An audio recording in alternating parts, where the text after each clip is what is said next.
Now, I know it's been a little bit since I did my last standalone video. I believe that was actually about 2 years ago after the Italian elections, just gave some of my brief reflections on that.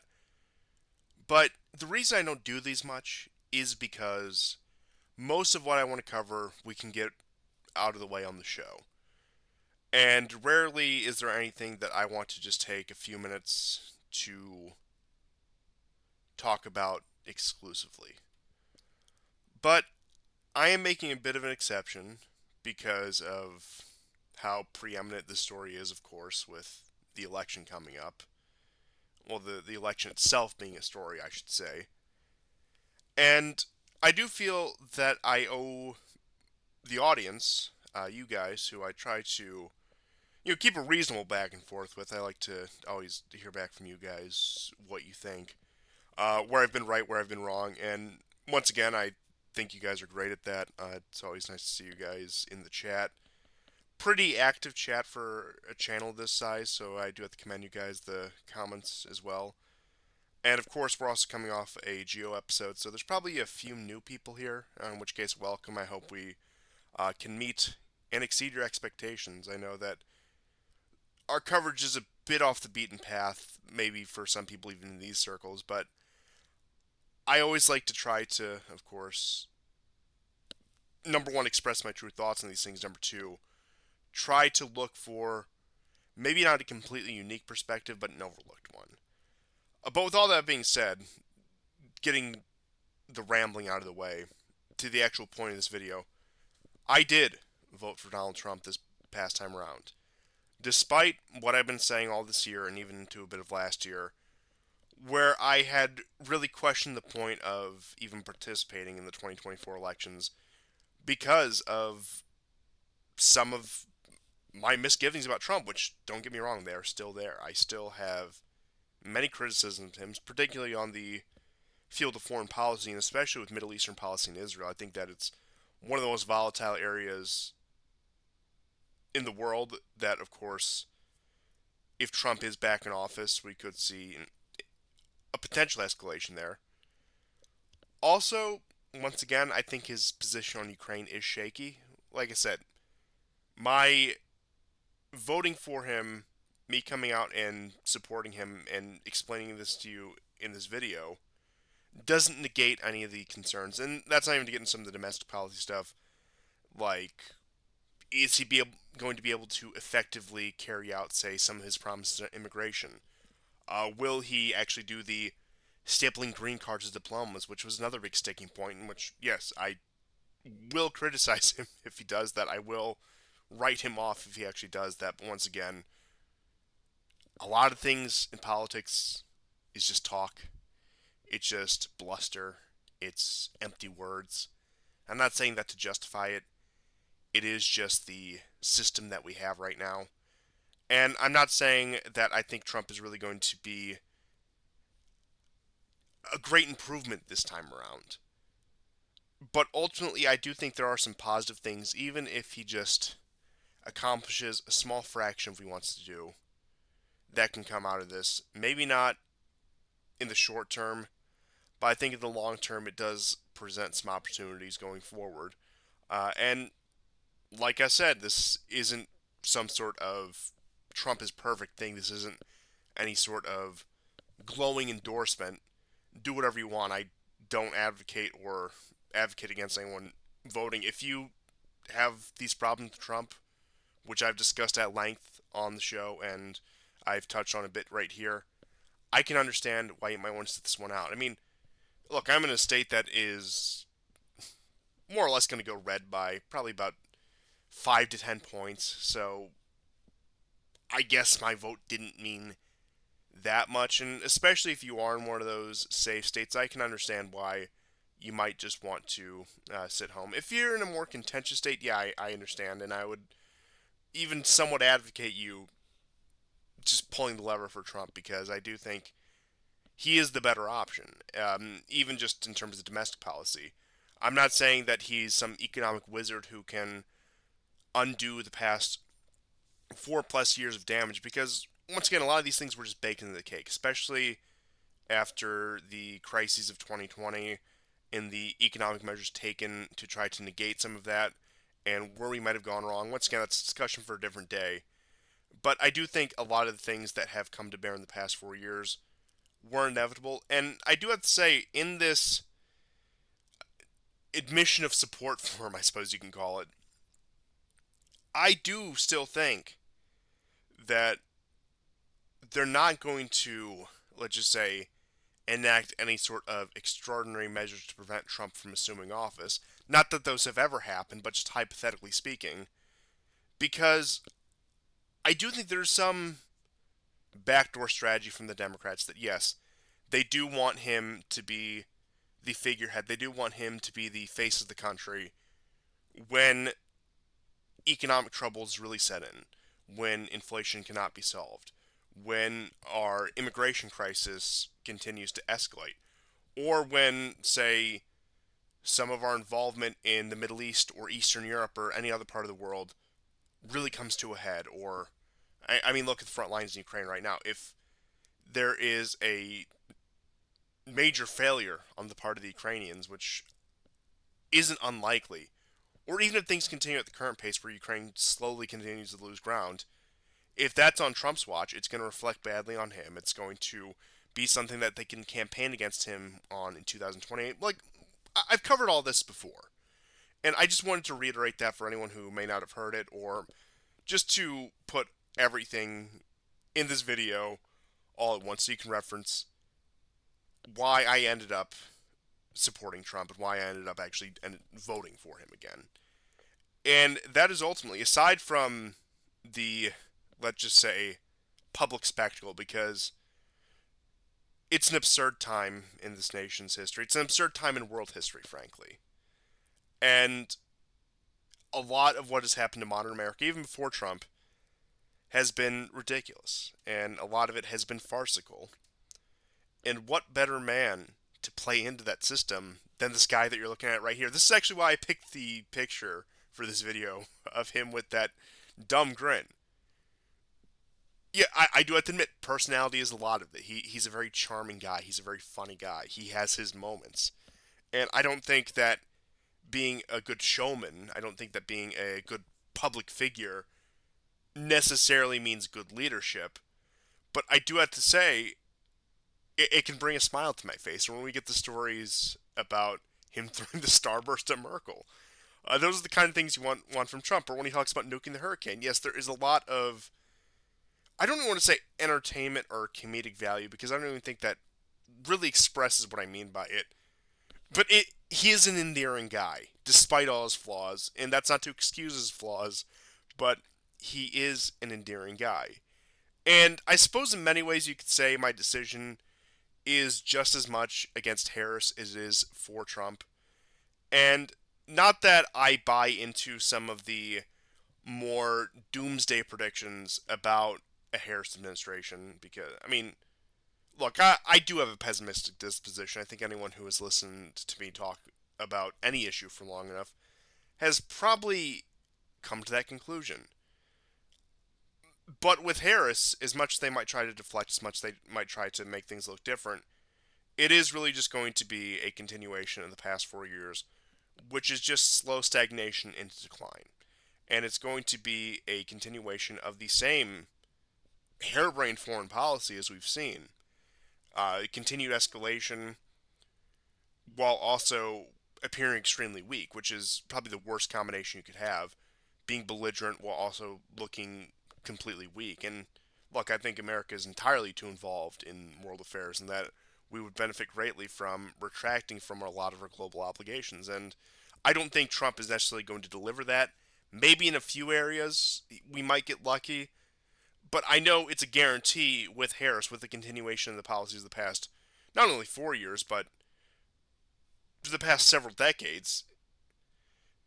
It's more or less a guarantee with that. Sure, focus might shift. They might write off Ukraine as a loss or try to work out some sort of kick the can down the road deal there, but there's still going to be plenty of tension in the Middle East, the Asia Pacific, or even our own southern border, depending on how bad the immigration crisis gets, depending on how U.S.-Mexican relations get, or the issue with organizing crime and cartel in Latin America, which I do have my reservations about getting necessarily involved, and I do think that is just another formula for protracted war.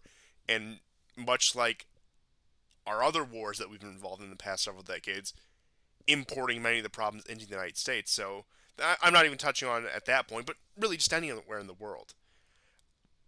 With her, it's more or less a guarantee that the same policies of the American empire, both at home and abroad, are going to continue. Sure, they might polish them up, they might change them a little, they might quote unquote put away the woke. Harris might try to ignore the DEI stuff, even though I doubt it. I mean, look at her career. There might be some attempt to moderate that. You'll notice with the maybe some of the LGBTQ CIA issues, they'll talk about them, but even on the Democratic side, it's less common. The big one they're harping on right now, the big social issue, is abortion, and that also brings me back to Trump. I know a lot of people said that he was too moderate on it, especially from a right wing perspective. And look, I get it. Morally speaking, I am obligated, and I do sincerely believe that it is wrong. It should not be allowed. How you want to work out the legal question of it, though, I think is a different case because you do have to start yes with that principle. It is wrong, of course. But how do we apply a law that is going to stop the vast majority with it? Because no law is going to stop everything 100%. But how are we going to implement something that is going to prevent it in the vast majority of cases? And I know Trump has said he didn't want a federal ban. Not that I think that something like that's even possible, and that it should be a state to state decision.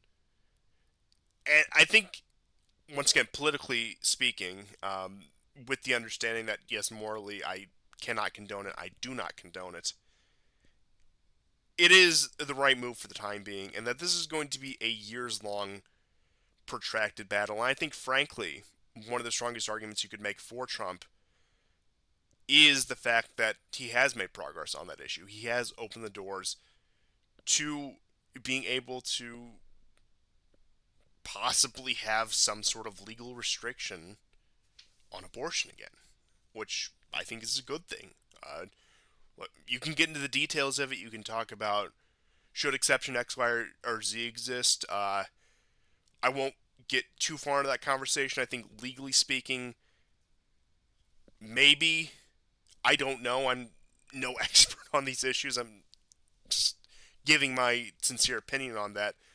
But he has opened the door for a legal and cultural battle to be waged on this. And I think that's one of the biggest points you can give him is that his decisions involving the courts did open that door. And much like how it got to this point in the first place, where we had some of the most liberal abortion laws in the world, that came step by step over decades. And frankly, to reverse that, it's also going to have to be step by step over decades. That's not an easy thing to come to terms with. Don't get me wrong. I'm not downplaying the cost here. I'm not downplaying what has been lost in terms of lives, in terms of even livelihoods, in terms of families that never even got to exist, and just general cultural and moral decay that resulted from that.